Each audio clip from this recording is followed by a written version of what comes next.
So this is how to deal with eco-anxiety. So this is from Wikipedia, the definition, at least some paraphrasing of some of the definition. So eco-anxiety or ecological anxiety, if you stretch out the word, also known as eco-distress or climate anxiety, has been defined as a chronic fear of environmental doom and the generalized sense that the ecological foundations of existence are in the process of collapse. So it's an unpleasant emotion that can motivate both useful or unhelpful behavior. And useful would be, for example, gathering information about the problem. Unhelpful would be just avoiding it, talking about it, feeling paralyzed. In fact, I know some younger couples have actually chosen not to have children because of their eco-anxiety, their fears about climate change. So is it justified? Okay. I don't know if you can see that at the top. Is eco-anxiety justified? It's fine, Ray. Yeah, okay. Yeah. It must be my toolbar then. So yes, in fact, 89% of Canadians think that we're doing as well or better than most countries in dealing with the climate crisis. And we're not. This is a graph, and Canada was the only one of the G7 countries where the emissions actually went up, and it was by 21% since 1990. Even United States, and this was while Donald Trump was the president, their emissions were going down. And the latest was that Canada's GHG emissions rose 1.8%, and that was in the Globe and Mail, reported this month. So this is a video I wanted to show you, and this was regard to what happened the past, I guess 2022, 2021. So it's 4 minutes long. I'll just play it for you. And I guess I'll show it to you with a warning that some of the scenes might be a little bit disturbing. The children are waiting for you to act. To turn this tragedy into a triumph.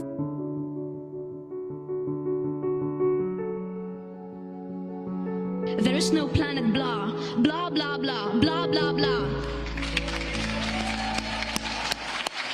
In 2 days, a month's worth of rain has swept through this region. A new vision now of the chaos created by the ferocious and fatal windstorms battering Turkey. They've not had enough rain here for 3 consecutive seasons. Water ponds have long dried up. What will people eat? People who have lost everything. Rescue operations are underway in parts of the Philippines that have been hit by one of the strongest storms in the world this year. The entire nature force was like bashing on us. It came after 17 hours of non-stop rain. A river of mud unleashed after a hillside gorge was overwhelmed in Quito. The severe storms lash Central Europe. Well, the flooding has stretched all the way down into New South Wales. What are you seeing as you duck under power lines? That's how high the water is? And the bleaching was significantly consistent with heat stress, marine experts say, is due to climate change. Tonight in South Africa, residents are finally getting a look at the damage and destruction after 2 weeks of historic rain that has left hundreds dead and dozens missing. I got nowhere to go now. I got no house, I got no nothing. We are on a fast track to climate disaster.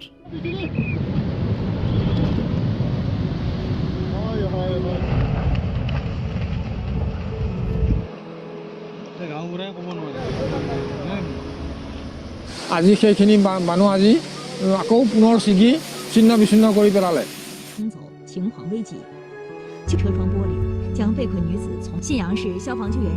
Now to Italy, where a heat wave may have been responsible for the partial collapse of a glacier that killed at least 7 people. More wildfires across the continent. 8 months ago, we left COP26 with 1.5 degrees on life support. Since then, its pulse has weakened further.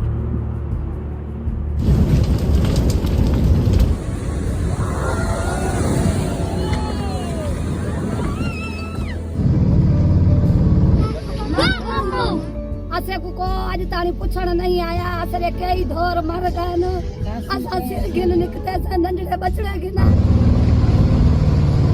South Korea has raised its highest alert as super typhoon Hinamno tracks towards Busan.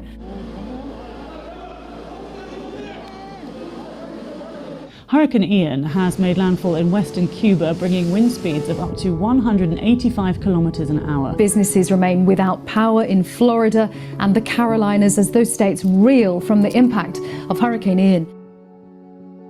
No water, no power, no roof. Water, no power. Tanzania's National Park Service is reporting that a fire has broken out again on the country's famed Mount Kilimanjaro. Mira el carro, no suba, y le chuzo, por favor. Vemos una avalancha sonando pum, pum, pum, y se metió todo el río y ya ha llenado la casa. The Red Cross in Nigeria is warning that communities affected by extensive flooding there could soon face outbreaks of disease.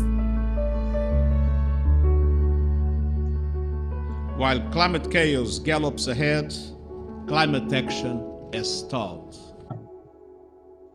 We are in a life or death struggle for our own safety today and our survival tomorrow.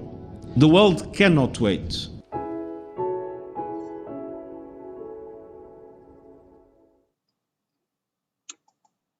So that was, sorry. So that was put together by The Guardian, which is a well-known news publication in England. I always get kind of emotional watching that video. Sorry. Yeah, have been overtaken by events, extreme storms, droughts, floods, and ice sheet collapses, whose sudden appearances have outstripped researchers' worst predictions.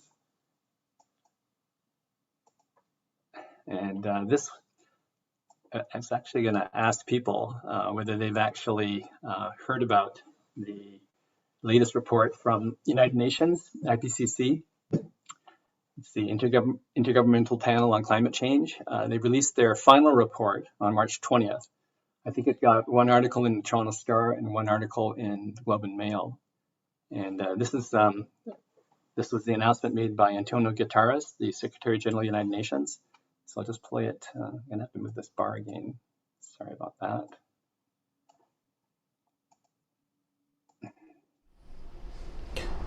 Dear friends, humanity is on thin ice, and that ice is melting fast. As today's report of the Intergovernmental Panel on Climate Change, IPCC, details, humans are responsible for virtually all global heating over the last 200 years. The rate of temperature rise in the last half century is the highest in 2,000 years. Concentrations of carbon dioxide are at their highest in at least 2 million years. The climate time bomb is ticking. But today's IPCC report is a how-to guide to defuse the climate time bomb. It is a survival guide for humanity.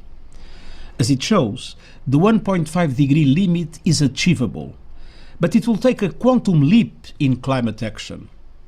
This report is a clarion call to massively fast-track climate efforts by every country and every sector and on every time frame.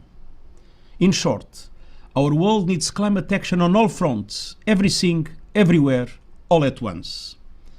I have proposed to the G20 a climate solidarity pact in which all big emitters make extra efforts to cut emissions and wealthier countries mobilize financial and technical resources to support emerging economies in a common effort to keep 1.5 degrees alive. Today, I am presenting a plan to supercharge efforts to achieve this climate solidarity pact through an all-hands-on-deck acceleration agenda.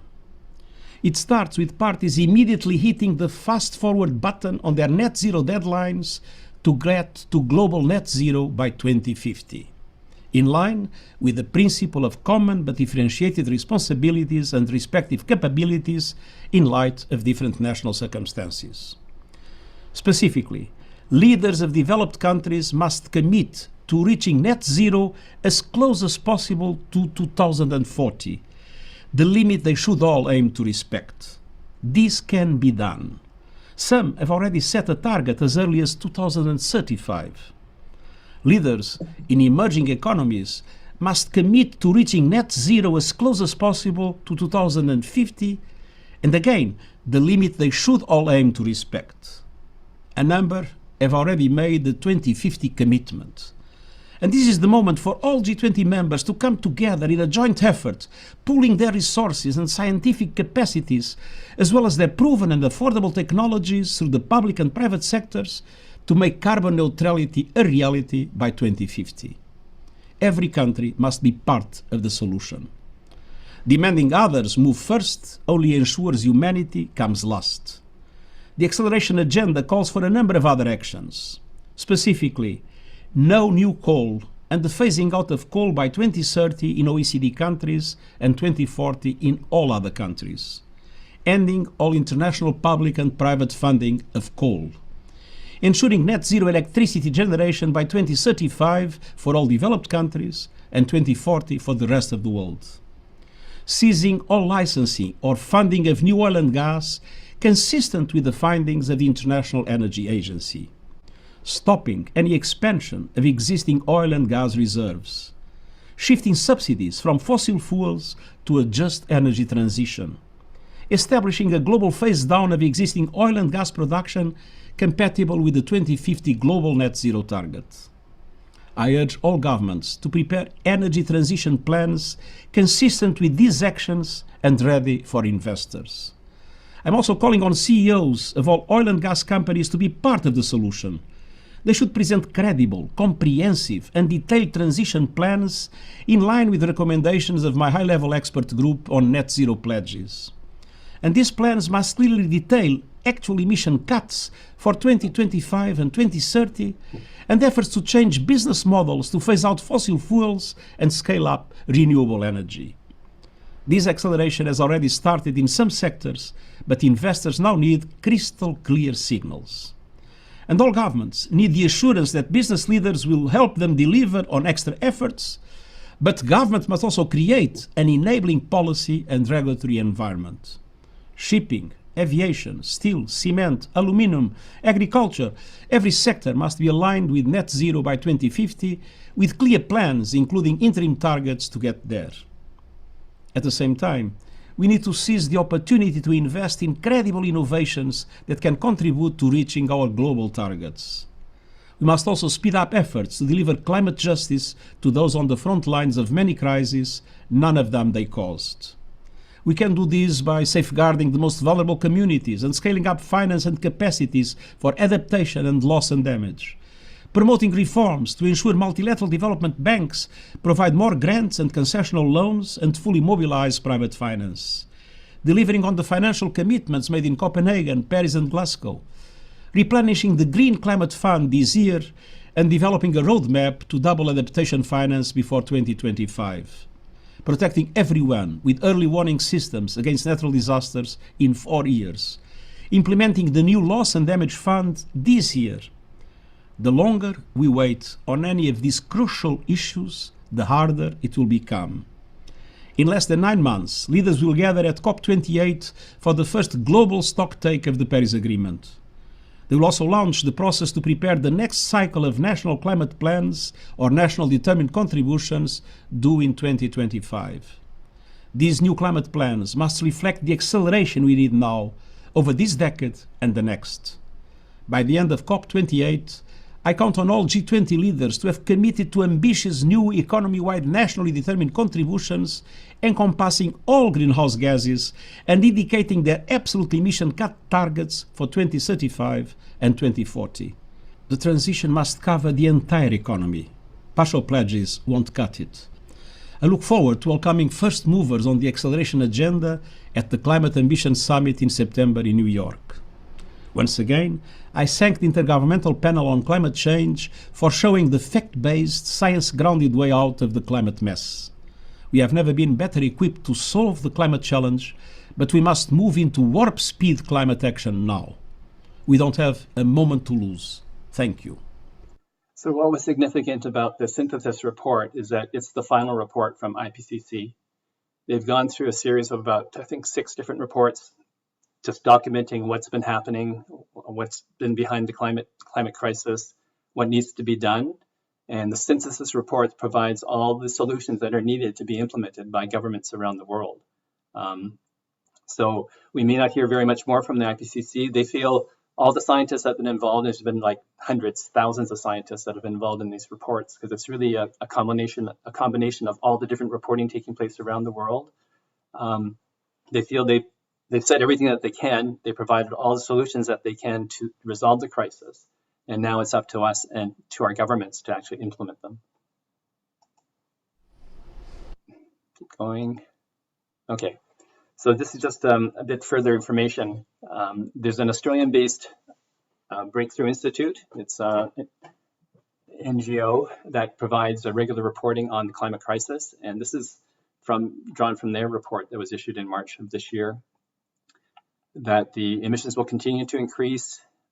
We'll actually go past 1.5, and we're on a path to reach 2.2 degrees centigrade by mid-century, which would be 2050. It's not a point of stability. It's actually just a signpost on the road to a hotter planet, and we're right now headed towards a 3-degree temperature increase. There's actually tipping points that we've already reached, and unless we start cooling the planet in a hurry, there's going to be a situation where we will be unable to actually stop what's going on with our climate.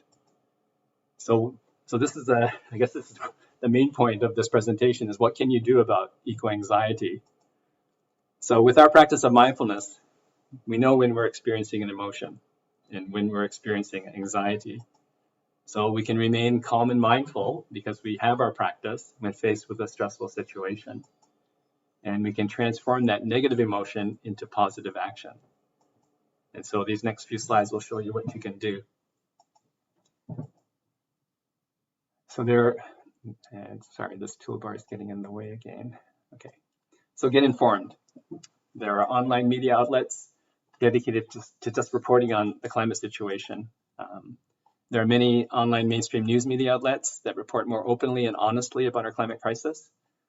And these are a couple of the media outlets that report just exclusively on climate news. And this thing's getting in the way. The Guardian, which is a English-based newspaper, and Canada's National Observer, which actually does a pretty good job of reporting on climate news and actually general news more openly. There are a lot of climate organization websites. I'm mentioning Climate Fast, which is the organization I belong to. Ontario Clean Air Alliance, headed by Angela Bischoff. Environmental Defense, we actually know a number of people that are working there now. That used to be people organizing the rallies and marches. Greenpeace, David Suzuki Foundation, you've probably heard of. You can actually go to my website, myclimatechangehome.blog. I actually post daily articles from the Toronto Star and the Globe and Mail related to climate on that website. And this is a new website that I've just developed called mobilizecanada.ca. And it highlights some of the things that you can read and some of the things that you can do. And these are some of the things that you can do. This bar is getting in the way again. Walk and bike more, use public transit. If you drive, consider getting an electric vehicle, fly less. If you're in a situation where you need to replace your furnace, consider an electric heat pump. But be careful of what I'm calling fossil gas heat pumps. Apparently, Enbridge has come out with a heat pump now that runs on natural gas, which kind of just defeats the purpose because the heat pump runs generally on electricity. So we want to watch out for that. You can convert your gas range to an induction stove. Reduce your usage of barbecues and fireplaces. Eat less meat, especially beef and dairy, because they are very resource intensive in terms of water, land, feed required to grow cattle. And finally, it's getting in the way, support and vote for climate-friendly candidates. We have an election coming up in Toronto, for those of you that are in Toronto.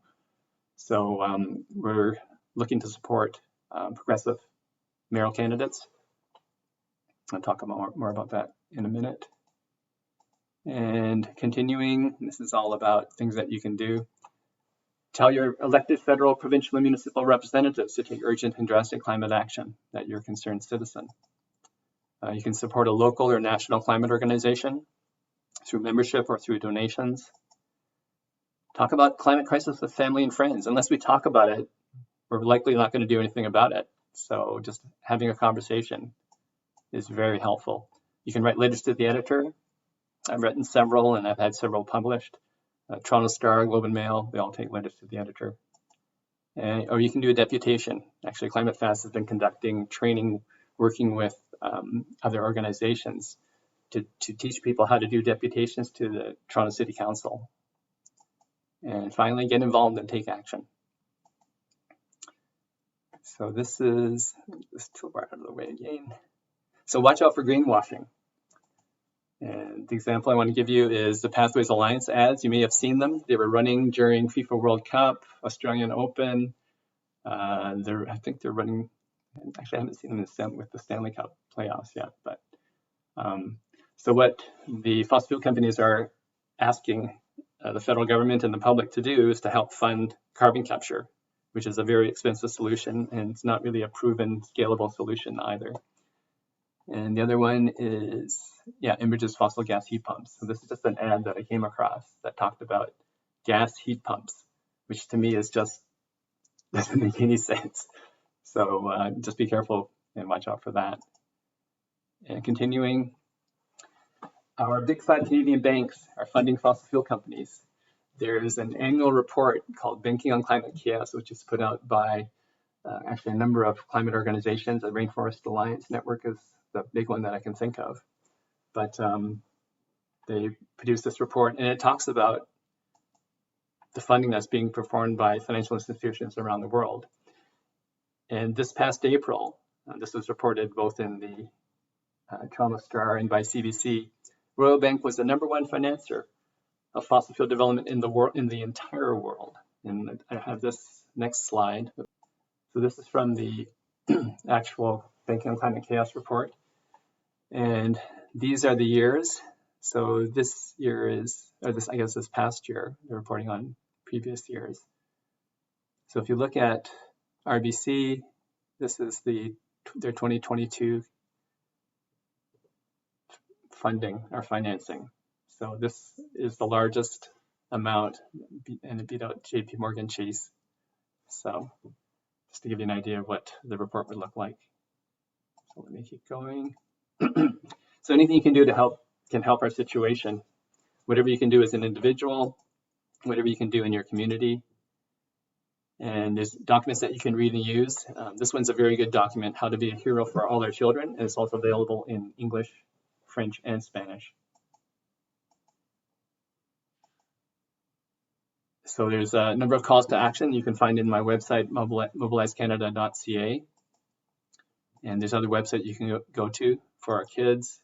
And Global Optimism, which is a website and a campaign that's been created by Christiana Figueres, who was one of the key negotiators for the Paris Accord, which was 2018. Right now, I can't see the title.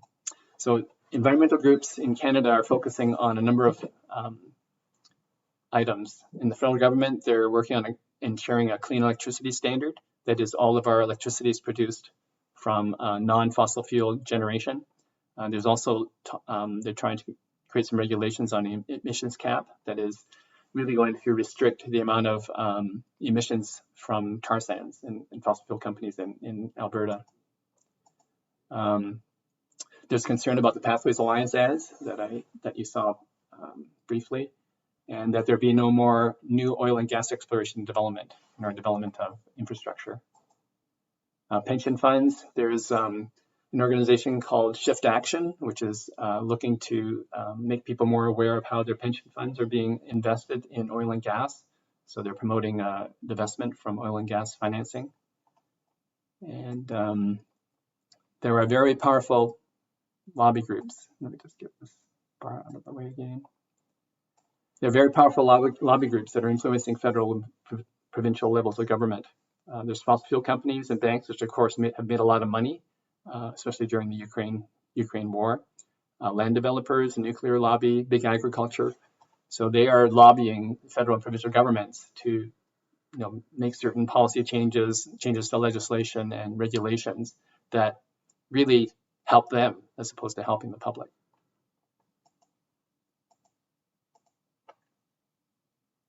There's also an initiative by Climate Pledge Collective, which is called Bank Switch. And what they do is promote, and I know it would take a lot of work, and I know one person that's actually done that, or several people have actually done that, but switching their banks to some a more climate-friendly financial institution. There's focus on, you can't see the title here, but there's focus on CBC reporting, on how CBC reports on climate news. And in the provincial government, and here I'm talking about the Ontario provincial government, there's a campaign to actually end the wind turbine moratorium on the Great Lakes right now, because that's seen as a source of renewable energy. Stopping Highway 413, which would be the brand new highway that would really, I guess, increase pollution and create more urban sprawl. And also stopping the fossil gas plants, which are gas plants that the Ontario government is asking companies to build to generate our electricity because of the winding down of some of the nuclear power stations for refurbishment. So, and this is what Climate Fast is doing currently. Right now we're running a climate commitment pledge campaign for the 55 mayoral candidates. And we'll be asking them to actually commit to taking serious action about the climate crisis. And we'll also be looking to lobby for funding of the city's Net Zero by 2040 Climate Action Plan. So we have a plan, which is a very good plan, and it's actually to get to Net Zero by 2040, but it's the funding and making sure that we have somebody at the top that is a mayor of Toronto that is going to shepherd this climate action plan along and do what's needed to get the necessary funding to implement it.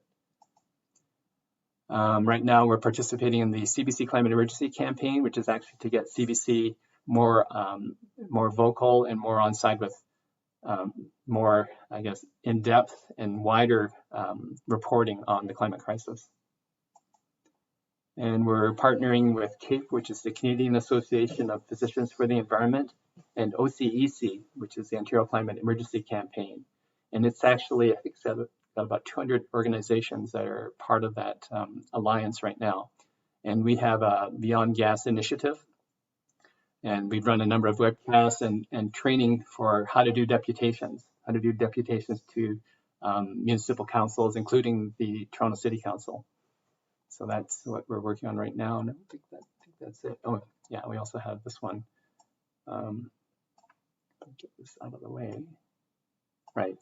So we're also have raised a proposal to counter the Pathways Alliance advertising campaign with a counter campaign.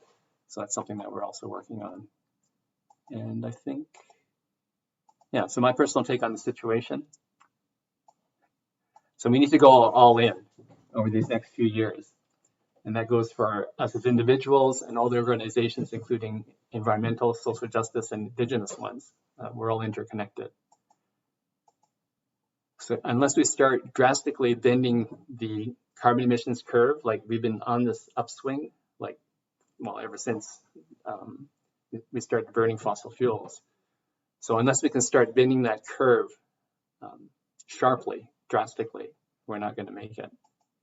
And that means doing as much as we can as individuals, as members of our community, and talking to, meeting with, and lobbying our elected representatives.